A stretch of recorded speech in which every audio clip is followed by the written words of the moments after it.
Hi there and welcome to Meet the Press Now. I'm Ryan Nobles in Washington, and we begin with breaking news and the new developments in the search for Nancy Guthrie, the mother of our beloved NBC News colleague Savannah Guthrie.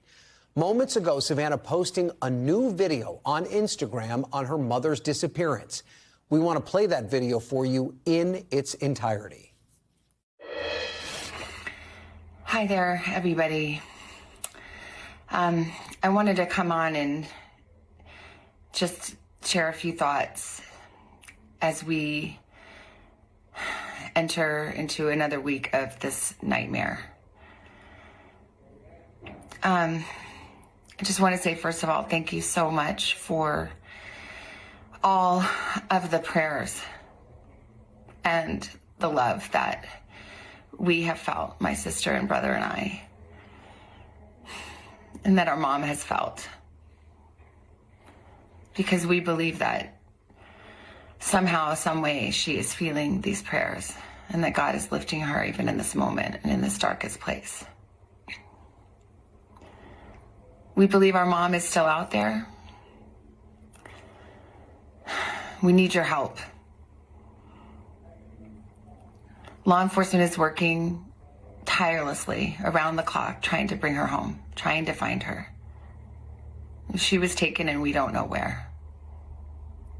And we need your help. So I'm coming on just to ask you, not just for your prayers, but no matter where you are, even if you're far from Tucson, if you see anything, if you hear anything, if there's anything at all that seems strange to you, that you report to law enforcement. We are at an hour of desperation, and we need your help. This post comes, of course, less than 48 hours after Savannah, alongside her siblings, posted a new video with a message to their mom's captor. We received your message, and we understand. Return our mother to us so that we can celebrate with her. This is the only way we will have peace. This is very valuable to us, and we will pay. Now, 3 officials tell NBC News that their video message was in response to a new note that was sent Friday to a local Tucson TV station. The station saying that message did not include proof of life. Investigators did conduct another search of Nancy Guthrie's home and property this weekend, as well as a search of the home of her daughter, Annie, which a spokesperson says was part of a follow-up search in the normal course of the case. NBC News Chief Justice and National Affairs correspondent Kelly O'Donnell joins me from Tucson. Also with me is NBC News National Law Enforcement and Intelligence correspondent Tom Winter. Kelly, let's start with you. Obviously, this new video from Savannah just posted a few minutes ago on Instagram, but I'm struck by the word and the use of the word desperation and the fact that she's asking anyone, no matter where they are, that if they saw something even a little off, to contact authorities. It seems, it just shows just how little progress has been made in the search for her mom. Well, certainly we can appreciate that Savannah Guthrie, as the daughter, is certainly trying to convey something that will make an appeal to the public. And I think in many ways she captures what we are sensing on the ground, which is there are many resources being brought to bear here, but there has not yet been that kind of clue or breakthrough that leads investigators in a very specific direction.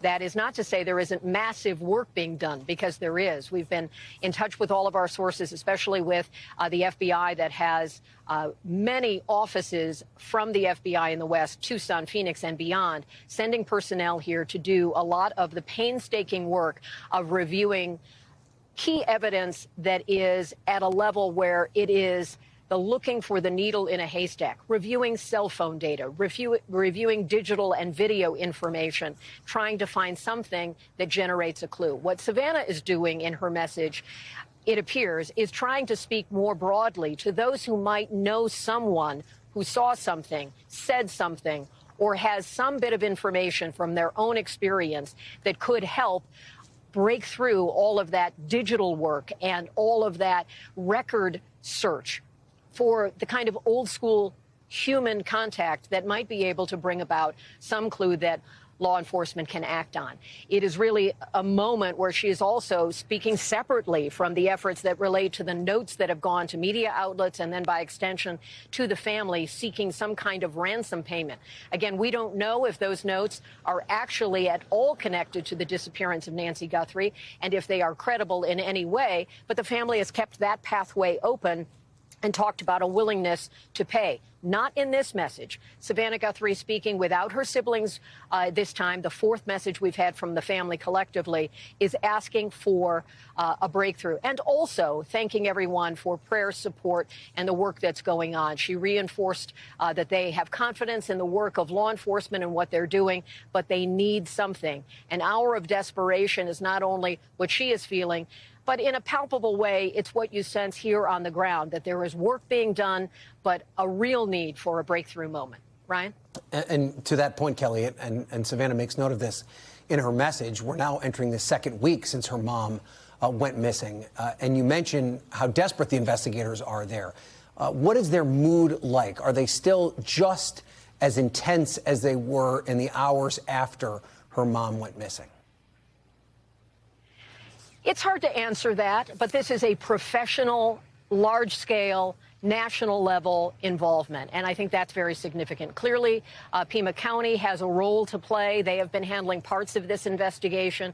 There's been work we've seen over the weekend that takes some of the physical search to a new level. Some of that is about new teams coming on board, needing to get a sense of visual of the area we're talking about, the home, the Nancy Guthrie home where she was last seen, the wider area, looking for potential evidence, doing some of the kinds of basic shoe leather law enforcement that allows them to say, we know we've searched these areas, we can move on to the next thing. That's going on. That included the search of Annie Guthrie's home, the last place that Nancy Guthrie had been known to be on that Sunday night, having dinner with family. That is a standard kind of part of a search. A lot of the work that is continuing is being done through the electronic availability of information like cell data, digital information, videos that they've been able to get from businesses. And so there is considerable effort. We know there's been a lot of public pressure as well as great interest from as high as the President of the United States, who has said he is very interested in knowing more. I checked with the White House. They tell me that he's getting regular updates and is very interested in this. So there could not be more pressure on a high-profile case like this, a very personal one for Savannah and her family and the community here in the neighborhood where she has called this place home for decades. So there is a sense that time is not helpful when you're talking about an 84-year-old woman who is missing, and certainly they'd like to have some kind of a breakthrough that could lead to a more meaningful piece of evidence that could give us some answers. All right, let's turn to Tom Winter then on that point, Tom. Walk us through your reporting. Obviously, we don't know. We're not privy to all the different things that investigators have collected, the leads that could potentially be chasing. But do we feel any closer today to finding Nancy Guthrie than we did, say, a week ago? I wish I could say yes, Ryan. I'm not so sure about that. Look, there's a number of different things that they're looking into, a number of different items that they're trying to, get a handle on. One of them is a car, is a story that we broke back on Friday, that there was a vehicle they're looking into to determine whether or not it's not that vehicle, to be clear. That was actually the car from Nancy Guthrie's house. That was her car that was taken from her house to be looked at, to be forensically processed. That occurred on Friday evening, along with searches of that residence. On top of that, apparently there is a vehicle that they want to know a little bit more about. Whether or not that becomes a vehicle of interest, which is a phrase reporters throw around, I'm not so sure law enforcement does, but that the person who would be inside of that vehicle could, of course, be somebody of interest to them. And that's something that they're going to look into. That's definitely something they're trying to get some more information on. On top of that, you're looking at some video from the Savannah Guthrie's sister's house, Annie's house. They were there searching on Saturday night, taking a number of photographs inside the residence. That was the last place, and those were the last people to see them, Nancy Guthrie, alive. And so it makes sense that that's where your investigation starts. And there's no indication, and authorities have said there are no suspects. There's no There's no, new information as far as people of interest, but that would be a logical place to get started. So that's what we know in terms of this investigation. They were back at the house. You're looking at that video now, yesterday afternoon, at one point looking into a manhole cover. So, yeah, a lot of work being done, a lot of different things that they're looking at in order to try to gather more evidence to get more clues. And that's really where this case needs to be at the moment, Ryan. And Kelly and Tom, the Guthrie family, we saw released another video message late Saturday. What do we know about what led to the making of that video and who was involved with it? Yeah, so this video was put out, as you said, on Saturday, and it's our understanding that this was in response to the second message that these people that purport to be the kidnappers sent to a TV station that's located, KOLD TV, located in that area of the country. And basically, it's a response back to them. And what's interesting is they don't talk about proof of life. What is potentially important is that they're the ones that are putting the offer forward. And so the question is, what was exactly in that second message? And is there some sort of a change as far as the negotiations or the back and forth with the people that sent that message? We should note that there's been no confirmation that whoever has been sending these messages to these news outlets and then, excuse me, presumably onto the Guthrie family, that those are, in fact, the people that took Nancy Guthrie out of her house against her will. And aside from the on-site searches, Tom, what type of data and information are investigators using in this search? Well, it's a little bit of art and science coming together, but one of the things that I'm curious about is if the CAS team, the Cellular Analysis and Survey Team, that's FBI's CAS team, if they've been able to uncover any more information. It's kind of looking for a needle in a sack of needles, but you have to figure out what the needle is that you're looking for first, to use as many metaphors as possible. So it's a bit of a challenge. And what they have to do is they have to determine areas that they want to search, times that they want to search, and then the devices that might be in the area. And it's a timing question. It's not just as easy as throwing up a map and saying, OK, let's look at every cell phone that's near Nancy Guthrie's house.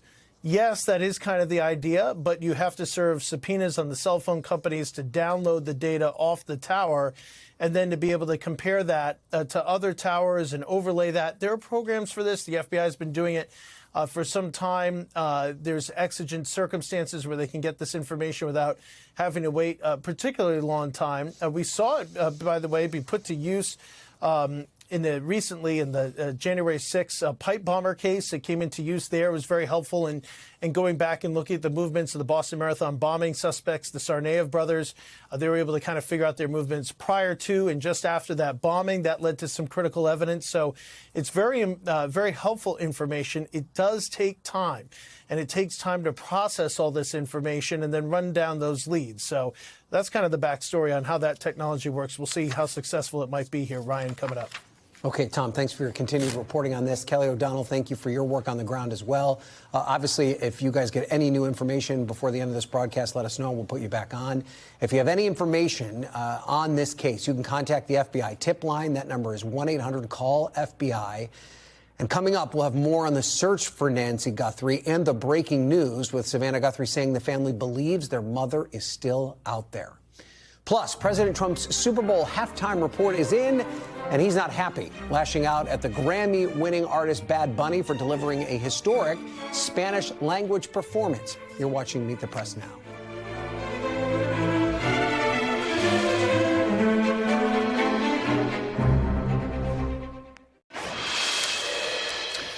Welcome back, and we turn now to the latest here in Washington with the calls for transparency surrounding the Epstein files continuing to grow, both in the halls of Congress and by survivors, even after the Justice Department's release of millions of Epstein-related documents last month.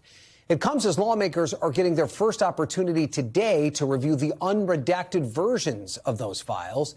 Congressman Jamie Raskin, the top Democrat on the House Judiciary Committee, spoke to reporters this afternoon after getting his first look at those unredacted files. There were to be no redactions in order to spare people embarrassment or political disgrace. We didn't want there to be a cover-up, and yet what I saw today was that there were lots of examples of people's names being redacted when they were not victims. And so we still haven't gotten from the DOJ their privilege log explaining why certain redactions were made. But I can tell you that I saw a whole bunch of them that seemed very suspicious and baffling to me. Lawmakers today also expressing frustration with the lack of answers from Epstein co-conspirator Ghislaine Maxwell, who invoked her Fifth Amendment right against self-incrimination today during a deposition before the House Oversight Committee and refused to answer their questions. In a statement, Maxwell's lawyer saying, quote, if this committee and the American people truly want to hear the unfiltered truth about what happened, there is a straightforward path. Ms. Maxwell is prepared to speak fully and honestly if granted clemency by President Trump. Her lawyer going on to say that Maxwell could clear both President Trump and former President Clinton of wrongdoing. Lawmakers on both sides of the aisle reacting. As expected, Ghislaine Maxwell took the Fifth and refused to answer any questions. This obviously is very disappointing. We had many questions to ask about the crimes she and Epstein committed, as well as questions about potential co-conspirators. We sincerely want to get to the truth of the American people and justice for the survivors. That's what this investigation is about. The fact that this woman is continuing to invoke the Fifth Amendment tells us exactly what my colleagues have already stated. She is a monster. She does not care. She has no remorse. She is not seeking to bring about some kind of closure for these women. Meanwhile, Epstein's survivors calling for even more transparency from the Justice Department, releasing this PSA on Super Bowl Sunday. Take a look. After years of being kept apart, we're standing together. Standing together. Because this girl deserves the truth. Because she deserves the truth. Because we all deserve the truth.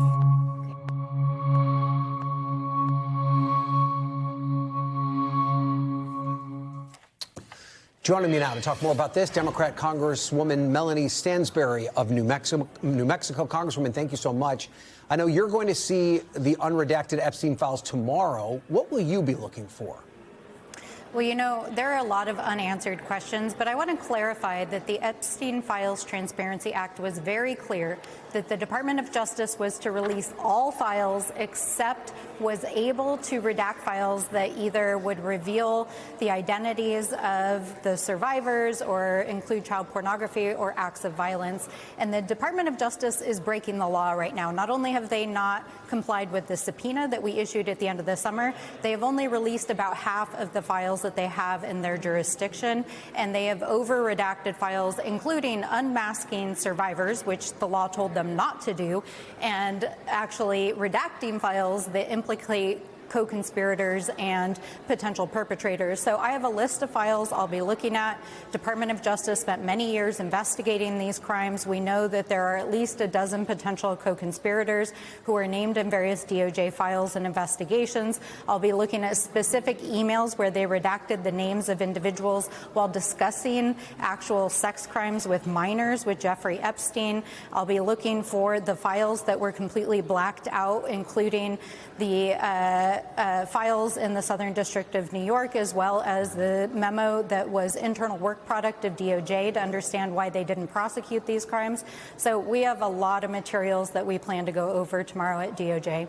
And when you see this material, will you be able to come and tell the public what you found, or is there some prohibition about what the Department of Justice has hidden from the public? My understanding is that they are not allowing members of Congress to bring recording devices in to view the computers, but we can take written notes, and I certainly plan to fully provide a full accounting of what I see in the files. Okay, let's talk more about some of the things that you've talked about in terms of how other countries have responded and taken action against their leaders who were named in the Epstein files. To be clear, at this point, there's nothing that we know that specifically implicates President Trump. But are you suggesting that he should be removed from office over the contents of these files? Well, listen, 9 or 10 countries have now opened investigations or pushed their leaders to step down, not just because of criminal activity, but for mere association with Jeffrey Epstein because of the stain that it brings on the leadership of those countries. But let's be clear, there are literally over 1,000 potential victims of Jeffrey Epstein's crimes, and we know that there are dozens of men who participated in crimes and sexual abuse of women and minors. And we know that Donald Trump was, in fact, investigated by Department of Justice. His name does appear in DOJ slides in the actual investigation of sex crimes. So to say that he is not implicated is not true. It is actually in the files, and DOJ was tracking this. So part of what we're after looking in the unredacted files is what have they not released? And I think it's important to understand that going back to the Epstein Files Transparency Act, they are still holding on to half of the materials that they have deemed too sensitive to even put out into the public domain. So there are a lot of unanswered questions. I think that there are a number of officials, including Donald Trump, Howard Lutnick, Elon Musk, and others who've been named in the files that need to answer for their association with Jeffrey Epstein, and certainly need to answer whether or not they were involved in potential crimes. And if Democrats win back the majority, do you believe that that should lead to a subpoena of some of these cabinet officials or even President Trump to answer some of those questions that you have? Well, it shouldn't have to wait until Democrats win back the majority, because if my Republican colleagues would step up and do the right thing, then we could actually subpoena many of the individuals that need to answer to Congress right now. And so, you know, one of the things that I think is really important, if you look, for example, at what is happening in the UK, the Parliament is demanding accountability for national leaders. We need other Congress people here in Congress to stand up and demand accountability from the president and his cabinet, and they can do that today. They don't need to wait till the midterms to do that. Okay, let's talk about today's deposition with Ghislaine Maxwell. Obviously not that very fruitful. She invoked the Fifth Amendment during her deposition. Notably, she did not do that when she met with Deputy Attorney General Todd Blanche in July, but that was because she was granted limited immunity. Should that be on the table in this conversation? Should she be given the opportunity for some level of immunity or clemency so you could get these answers that you're looking for? Well, first of all, when she was sent the subpoena and called to appear before Congress for this deposition, she requested immunity because she claimed at the time her case was pending in front of the Supreme Court.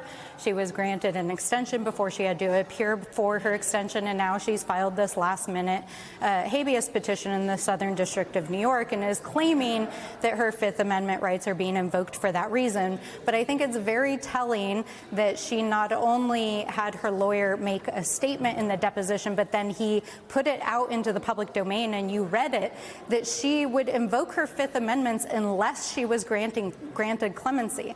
Let me be clear, that's not how this works, my friend. If you are subpoenaed to speak before Congress on a matter, you are allowed to invoke your Fifth Amendment rights to protect yourself from further incrimination, but you don't get it as a quid pro quo for a pardon from the President of the United States. And so that was a message to President Donald Trump, saying that she would essentially absolve his sins if he would grant her a pardon. Okay. Congresswoman Stansbury, we're going to have to leave it there. Thank you so much for joining us. We appreciate it. Thank you. Joining me now to talk more about this, NBC News senior Washington correspondent Hallie Jackson, who's been closely following the Epstein survivors' reactions to all of this, and NBC News correspondent Hala Gorani, who is in London, where this is creating turmoil in their government, pretty shocking turmoil. Hallie, let's start with you here. I mean, how are the survivors and their families reacting to this Maxwell decision to invoke the Fifth Amendment during her deposition? They didn't want Maxwell to speak to they didn't want Congress to speak to Maxwell in the first place, right? Like that was something, and survivors are not a monolith, but the survivors that we've been talking to were furious that Congress was even taking into account a woman who they have described as a predator. They say she is not trustworthy. They say she is not honest. It was interesting to hear your conversation with the congressman there, because one of the things that came up, this clemency issue, that her attorney has suggested she would be more willing to speak freely, Maxwell would, if she was granted clemency. That is one of the several things that have infuriated some Epstein abuse survivors about all of this here, that the idea that clemency would even potentially be on the table, that President Trump hasn't ruled it out. The other thing that I think has really infuriated some survivors is the fact that Ghislaine Maxwell remains at that lower security prison camp that she was controversially transferred to last summer. And we're hearing today from the siblings, the brother and sister-in-law about Virginia Roberts Giuffre, one of the most prominent Epstein accusers who died by suicide last year. They're saying that we ask Congress to support our continued efforts to ensure that Maxwell is held fully accountable for her actions and placed exactly where she belongs, in a maximum security prison. They go on to say, we ask you to continue this fight with us and every survivor, to continue this pursuit of justice with the tenacity and strength of Virginia, not out of vengeance, but out of justice. And I think that gives you a sense of sort of where the survivors are, as many of them are looking ahead now to this hearing, high-profile hearing, potentially explosive, with the Attorney General later this week. And let's talk more about that, because we saw this PSA that many of the survivors released around the Super Bowl this weekend. They want more transparency. What are they looking for from Pam Bondi in this hearing? They want more commitments that more files will be released, that this redaction issue that has been dogging these survivors really from the jump since December, Ryan, when, as you know, that Epstein document drop first began to unfurl. They want to see that handled. And I think they want to hear that there will be the pursuit of justice or accountability or something else in this process. When the Deputy Attorney General, we've heard from him, Todd Blanche, when he came out and suggested, referred back to that memo last July that suggested there was no evidence to be found that warranted further criminal investigation, that was extraordinarily upsetting to some of these survivors. So they're going to want to hear more from the Attorney General, Pam Bondi, and candidly, any kind of communication, because while there have been some representatives we understand that might have been in touch with the DOJ, some of these survivors have said to me, hey, I've asked for meetings. I want to talk to this administration, and they are not talking to me. So I think that face-to-face potential, again, not in the hearing setting, but perhaps in the room or outside in the halls, I think could be critical. I mean, I think we do lose sight of that sometimes, don't we? That it's not just about getting this information out there. It's about this information being out there and leading to some level of accountability. And there is obviously a prosecutorial bar that would need to be reached in order to pursue criminal investigations. These survivors, many of them are saying, hey, let's at least explore that. Let's at least see. And I thought it was notable that you heard from Congressman Jamie Raskin today. It is inconceivable that you would have these years and years and years of abuse being committed by Epstein and only 2 people be criminally charged. Right. So we're talking about accountability here in the United States. Let's talk about it on the other side of the pond, and that's in the United Kingdom. Hala, the fallout from the Epstein files there just hasn't been limited to the U.S. UK's Prime Minister Starmer's chief of staff resigned over the weekend over his decision to appoint Peter Mandelson as the ambassador to the U.S., despite his ties to Epstein. What more can you tell us about this? Well, the latest batch of Epstein files has revealed closer communication between the former UK ambassador to the U.S., Peter Mandelson, and the convicted sex offender, Jeffrey Epstein. And as a result, you mentioned that there, Ryan, one of the top aides of the prime minister in this country, Keir Starmer, resigned, taking responsibility for having advised Prime Minister Starmer to appoint Peter Mandelson to the post. Now, Peter Mandelson resigned from his ambassadorial post. But the latest batch of Epstein files, as I mentioned, revealed closer ties and also potentially, and police are investigating this, having shared secret documents with Jeffrey Epstein. So this is something that's being investigated. Politically, it's having huge ramifications. And obviously, this is something that is putting tremendous pressure on the prime minister, Ryan. Yeah, and let's expand on that, because as far as I know, the prime minister is not mentioned at all in the Epstein files. Despite the fact here in the United States, President Trump's mentioned repeatedly. But could there be enough pressure around this situation with the prime minister where we could actually see a change in leadership in the United Kingdom? It is absolutely possible. Now, his cabinet ministers today are standing by him, mainly some analysts say, because there are no contenders that are in a very strong position to replace him. But the pressure on him has grown to such an extent that the leader of the Labour Party in Scotland has called on him to resign. And this is why Prime Minister Starmer called a meeting today to get the support of his cabinet ministers. But there are by-elections and special elections in the next few months. If the Labour Party underperforms in those races, then it is possible that Keir Starmer's days are numbered as Prime Minister, Ryan. And it's not just the Prime Minister, the royal family, of course, taking quite a bit of heat. They've put a new focus on former Prince Andrew's connections to Jeffrey Epstein. What's the latest, and how's the British royal family responding? Well, talk about pressure, political pressure. This is tremendous pressure on the king himself. He's breaking his silence on this Andrew Mountbatten Windsor situation. This, of course, is the previously known as Prince Andrew. The royal family, they're releasing, or Buckingham Palace, I should say, releasing a statement, and I'm going to read it here to you. The king has made clear in words and through unprecedented actions, referring, of course, to stripping Prince Andrew of his titles and his royal role. He's made clear his profound concern at allegations which continue to come to light in respect of Mr. Mountbatten Windsor's conduct. While the specific claims in question are for Mr. Mountbatten Windsor to address, if we are approached by Thames Valley Police, we stand ready to support them. Their Majesty's thoughts and sympathies have been and remain with the victims of any and all forms of abuse. So there you have it. It's pressure on Keir Starmer, the Prime Minister, and also on the royal family here, Ryan. Okay. Hala Garani in London. Thank you for that report. Up next, we're turning back to the breaking news in Arizona in the search for Nancy Guthrie, after our friend and colleague Savannah Guthrie just released a new video asking for the public's help in finding her mother in this desperate hour. A law enforcement expert weighs in next. You're watching Meet the Press now.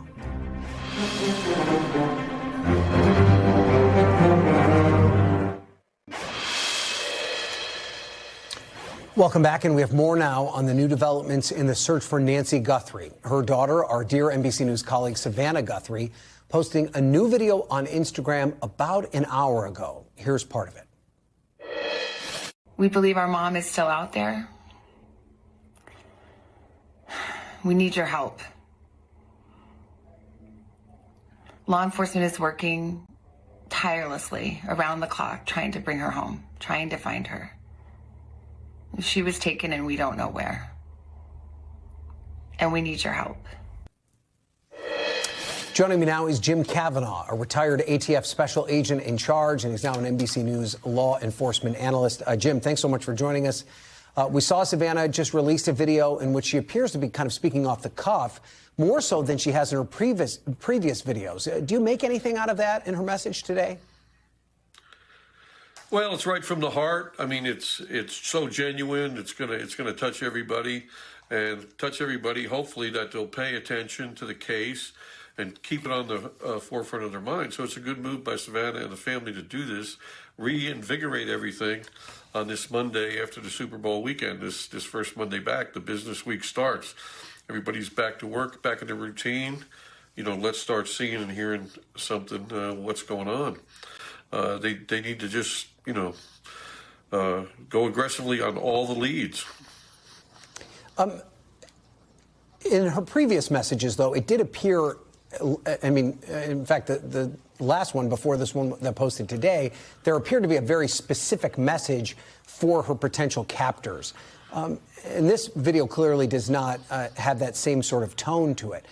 Would that indicate to you that the FBI is working with her and the family to try and message this correctly to the captors, or is there something behind that we should read into? No, I think we should be just reading it. It's heartfelt from the family. I mean, they're consulting with agents and negotiators, and of course they are.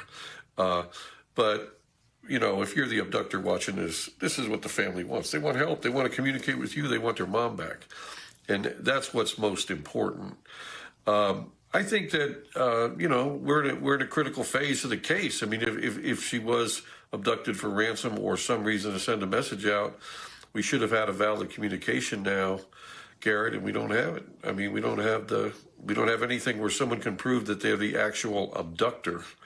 So, you know, investigators are going to have to look at this closely, and, you know, come middle of the week, they may have to start looking harder at other motives. Could somebody have done this for power, hate, revenge, to get back at the family or Savannah or somebody, or could it even be the wrong address? We've had that happen in many violent crimes, bombings and killings and so forth, where hired killers go to the wrong address. And so all these things are possibilities, but I think right now the FBI is doing a good job playing this out. Let's see if there's abductors want to communicate, leaving the door open, tell us something. All the while they're trying to sweep a lead on a car or cell phone or something, something small that can lead them to something big.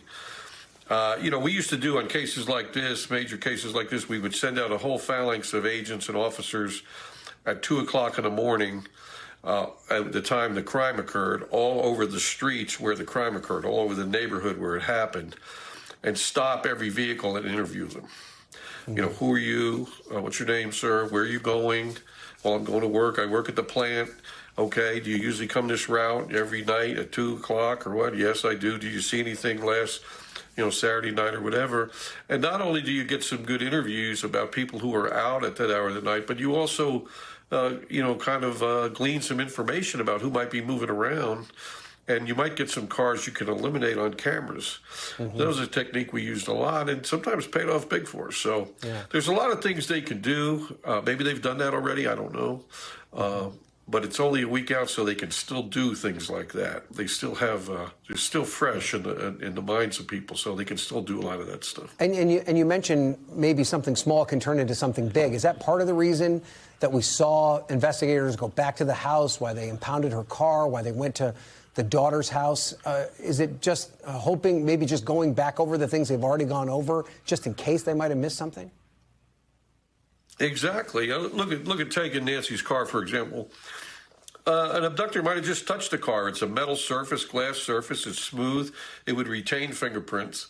So if an abductor just touched it or brushed up, their hand while they're going to the front door or something, there could be fingerprint evidence on it. Of course, abductor can use her own car. Could have taken her keys and used it for something, and taken her somewhere in her own car and brought it back a short distance. So you just don't know. So that you just have to be so thorough, searching the septic tanks, any culverts, ditches, where she could have been harmed and secreted. So that's good work. I think it's just being thorough. And they've just got to push on every little lead now. It's a good message from Savannah. It's a good message to all of us in America. Let's pay attention. Somebody knows a little bitty thing, and there's a $50,000 reward out. If you got a little bit of information, it'll break this case open. Okay. Jim Cavanaugh, thanks as always for your expertise. We appreciate it. After the break, the Super Bowl performance everybody is talking about, including the president, as Puerto Rican superstar Bad Bunny shines the spotlight on the island's rich and vibrant culture in a halftime performance that President Trump decried as an affront to the greatness of America. The panel is next on Meet the Press Now.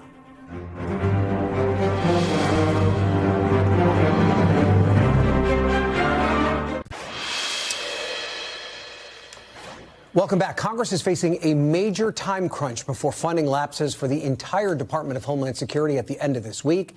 And there are no signs that Republicans and Democrats are anywhere close to a deal. Senate Democrats did release a draft legislation over the weekend that includes their wish list of immigration reforms to ICE and Border Patrol in exchange for funding DHS. And party leadership is not budging from those demands. They include targeted operations, no masks for agents, an end to racial profiling practices, among other things. Republicans and the White House have said that there is room for negotiations, but they've called some of the Democratic Party's demands, quote, ridiculous and non-starters. Joining me now is NBC News Capitol Hill correspondent Melanie Stansbury and NBC News senior Homeland Security correspondent Julia Ainsley. Mel, let's start with you. Lawmakers are making their way back to the Hill this afternoon after a long weekend. What are you hearing about a deal coming together before Friday? Is it even possible? Well, a lot of pieces would have to fall into place in order for a deal to come together by Friday. But, Ryan, there have been some signs of movement because over the weekend, Senate Democrats did formally give their legislative proposal to Senate Republicans, reiterating some of those demands that you laid out there. And notably, our colleague Julie Sirkin reports that a White House official says that they're not ruling anything out and that while some of those demands are more challenging, other demands are actually worth discussing. But at this point, those negotiations are only taking place at the staff level. It would probably take the principals, including President Trump, getting involved to actually clinch a deal. And meanwhile, GOP leader John Thune saying today that Republicans have their own list of demands, are intending to offer a counter proposal. So there's still a long ways to go before they actually reach a deal. A long ways to go, Mel, and a tale as old as time on Capitol Hill, because there isn't a lot of time. I mean, is there any way they can get this done before Friday? And is there any willingness to do a short-term stopgap bill to give more time for them to negotiate? even if they reach a deal in principle by Friday, it's almost impossible that they would be able to pass it through both the Senate and the House. That would just be a huge undertaking. But if there is some good faith negotiations going on, Democrats might be willing to support a short gap spending bill. It just depends on how long it would be. Certainly that's something Republicans are going to try to pass regardless, because the clock is ticking.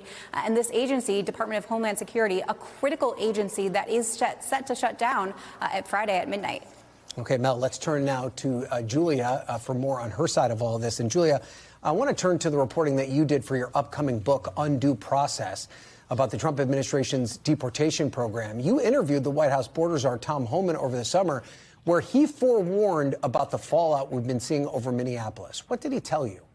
That's right, Ryan. When I spoke with Tom Homan on June 16th, we had no idea the position he would be in now, taking over from Greg Bovino in Minneapolis after the Trump administration's tough tactics ended, of course, in the fatal shooting of 2 U.S. citizens. And what he said then really explains a lot about his tactics now, and was a warning sign that was not heeded up until those fatal shootings. What he said to me is, I think the vast majority of the American people think criminal illegal aliens need to leave. And if we stick to that prioritization, I think we keep the faith of the American people.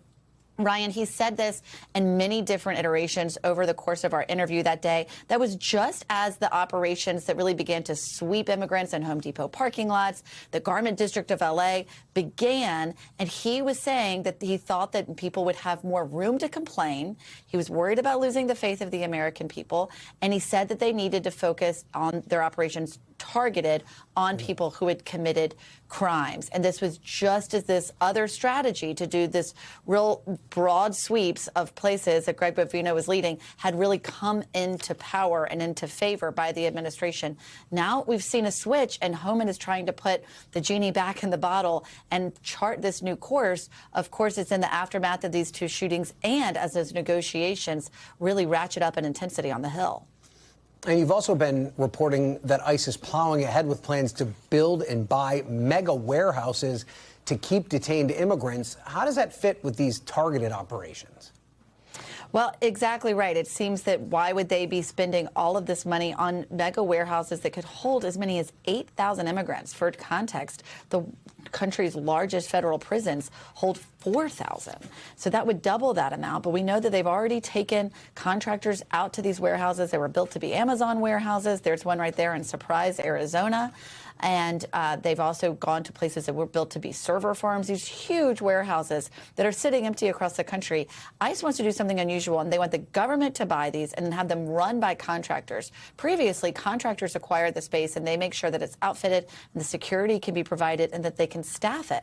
So a lot of contractors we've spoken to, as well as members of Congress, including Republican Senator Roger Wicker, who is concerned about a facility in Mississippi, they say that this could be really unsafe because they wouldn't be able to staff these to the adequate ratios they would need to safely and humanely run an ICE detention center. It also shows there's more money coming. They're putting a lot of money toward this. And, of course, they have a lot from the One Big Beautiful Bill and from previous appropriations. But it shows that perhaps a real winding down of this sweeping policy might not be coming anytime soon. Okay, Mel and Julia, thank you to both of you. We appreciate it. We're going to turn now to what a lot of people are talking about, like millions of Americans. And the president was tuned into last night's Super Bowl matchup between the Seattle Seahawks and the New England Patriots. But his focus apparently wasn't the Seahawks' dominant defense or Drake May's historically poor quarterback play in a Super Bowl. Sorry, I had to go there. But instead, on the halftime performance by Grammy Award-winning artist Bad Bunny, who made history as the first Spanish-language solo artist to headline the event. The president lashing out on social media, writing, quote, "Nobody understands a word this guy is saying, and the dancing is disgusting, and this show is just a slap in the face to our country." Now, those comments coming as the president faces bipartisan backlash for reposting a racist video that included a depiction of the Obama as apes. The president saying on Friday he won't apologize for it. I looked at it, I saw it, and I just looked at the first part. It was about voter fraud in someplace, Georgia. Then I gave it to the people. Generally, they look at the whole thing, but I guess somebody didn't, and they posted, and we took it down. A number of Republicans are calling on you to apologize for that post. Is that something you're going to do? No, I didn't make a mistake. I mean, give. I look at a lot of thousands of things, and I looked at the beginning of it. It was fine. The president was also asked if, at the very least, he condemned the racist parts of the video he posted, and he said, quote, "Of course I do, yeah." Joining me now is our panel, Leanne Caldwell, who's the chief Washington correspondent for Puck, Taryn Rosenkrantz, the Democratic strategist and the CEO of New Blue Interactive, and Michael Dubke, former Trump White House communications director. So, Leanne, we knew that this was going to happen, that the halftime show was going to become polarizing because we can't have anything nice in this country. But does this really matter to the president that who was a performer of this halftime show, or is this just another way for him to posture himself as against the establishment? I think it's probably a little bit of both, right? The president, of course, would take issue with something that he finds offensive, especially the fact that he did not perform in English. I think that is critical to the Republican base and what Republicans think is necessary if you are going to live in this country, even though, of course, Bad Bunny is an American. But yeah, it's a way to stir up controversy. It's a way to get people riled up, to get people emotive and back in their corners as well. And you're absolutely right. Does this larger conversation matter? I mean, not really. But Bad Bunny has a tremendous amount of following, especially among a very critical voting bloc in this country. It's funny, really quickly, my former colleague at the Washington Post, she said over the 2024 election, when everyone was talking about Taylor Swift endorsing who she was going to endorse, she said, what's really going to matter is who Bad Bunny endorses if he does it all. And so this has been he's been a political phenomenon for quite some time. And the president doesn't miss an opportunity to steal the show. Yeah, but Mike, I wonder, one of the areas that the president made such incredible gains with in the 2024 Hispanic election voters was with Hispanic and Latino voters who love Bad Bunny. I mean, how does the president focus just on the fact that he spoke Spanish, I guess was his biggest complaint? How does that not have racist undertones, and how does that break through with that community? So I don't know that it has racist undertones. I mean, look, this is one of the biggest gigs, I guess you could say, out there. We knew Bad Bunny was going to be performing. The halftime show at the Super Bowl is one of the biggest shows that one could be on. I thought it was a bit unusual that it was entirely in Spanish for the performance. Also, the performance itself was a little strange in the way historically these performances are set up for Super Bowl performances. I don't think it's necessarily racist, but I think your point is well taken in terms of Latino voters. This is a rather large bloc that helped him in 2024, should help Republicans in 2026 and the presidency in 2028. And yes, you need to take into account some of the largest stars, and Bad Bunny's one of them. So I'd tread carefully here, though it was an unusual performance. There's been some unusual performances. Well, yeah, but he didn't even have a costume change, for God's sake. I mean, generally is there's that like an affront to American greatness that he didn't have a costume change? I actually thought all the female performers generally had 3 or 4 costume changes, and Bad Bunny didn't have one. Okay, but so I'll ask you this question then, Taryn. Is that he didn't have costume changes, he spoke in Spanish. How is that an affront to American greatness? It shouldn't be. I think what is so hard to kind of wrap your hands around is that there was this giant sign saying, like, love is greater than hate. In English. And he goes, in English. Yes. And, he goes and makes this sort of profound, hateful statement, right? Like right on the heels of this meme with apes during Black History Month about our first Black president. Like, it's just yucky. And it's certainly not love over hate. And I think Bad Bunny, he's just miscalculating. He's picking a fight to distract from the issues. But this is not a fight he's going to win, because there were so many, 134 million people dancing around enjoying that show. And that's sort of the response we're getting across the board. And I think the only people who are really saying anything negative about it are trying to say something about not speaking English. And he's an American. It's the wrong fight to try to pick on this one. But Leanne, could there be a leak here for President Trump? I mean, this is the second time in a row that we're at least having a conversation about race and racial undertones. He got a lot of criticism, obviously, from his own party about this video that Taryn was talking about featuring the Obamas. Is there a sense that the White House is not getting the message here when it comes to this criticism and that it could come back to penalize them going forward? Well, first, anyone who expected Donald Trump to apologize, like he's never apologized. I feel bad for Melania. But this is, people have known for a long time or assumed for a long time that Trump is perhaps racist or, some things that he says could be perceived as racist. That did not matter in his 2016 election. It did not matter in his 2024 election because people looked at other issues that mattered more. It wasn't how he spoke about people of different ethnicities of why people went to the polls to vote for him for the most part. It was the economy. It was issues that they cared about. And I think that that is still what is most important for most voters. These arguments are sideshows to them, but it does start to play into this broader narrative of chaos and if this is really what people want, especially on the heels, not necessarily just of the racist video that he put on Truth Social, but also what ICE is actually doing. Are they going too far? And the broader issues that are impacting. So let's talk about these other issues then, Mike, because the economy, once his strongest issue, he's begun to show some fatigue there from the American people. I want to play a little bit of our colleague Tom Yamas's interview with him that aired during the Super Bowl. Take a listen. In the last 4 days, it's only 4 days, the Democrats have not uttered the word affordability. They're the ones that caused the problem. I took over a mess in every way. You said you inherited a mess from President Biden when it comes to the economy. But at what point is it on you? At what point are we in the Trump economy? Oh, I'd say we're there now. I'm very proud of it. First of all, it's incredible the president is monitoring every single thing Democrats are saying over 4 days that he knows that none of them said the word affordability. But I want to show you some numbers, Mike, right now about how he's handling these things. His overall handling of the economy is now underwater by 18 points. Foreign policy, 21 points. Overall handling of the economy, 24 points.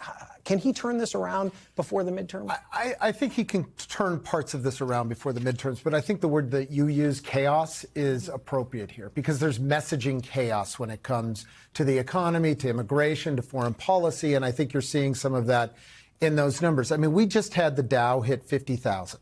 62% of Americans are in the stock market. So there is a reason for Americans to care about that Dow number. We've seen inflation go from 3% to 2.3% over the last 5 months. So it is coming down.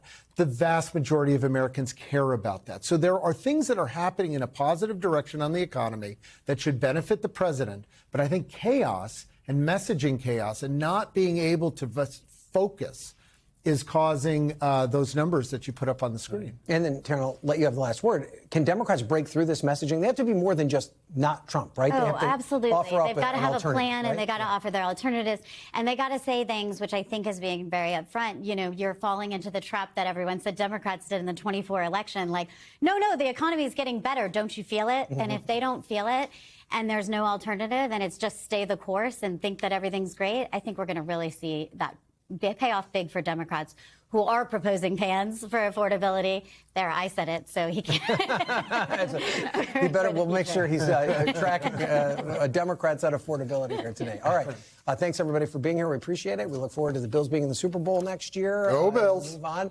All right, Leanne, Taryn, and Michael, thank you all so much. We'll be back tomorrow with more Meet the Press Now, but we'll have much more coverage of the situation with Nancy Guthrie and more ahead right now on NBC News Now. Thanks for watching.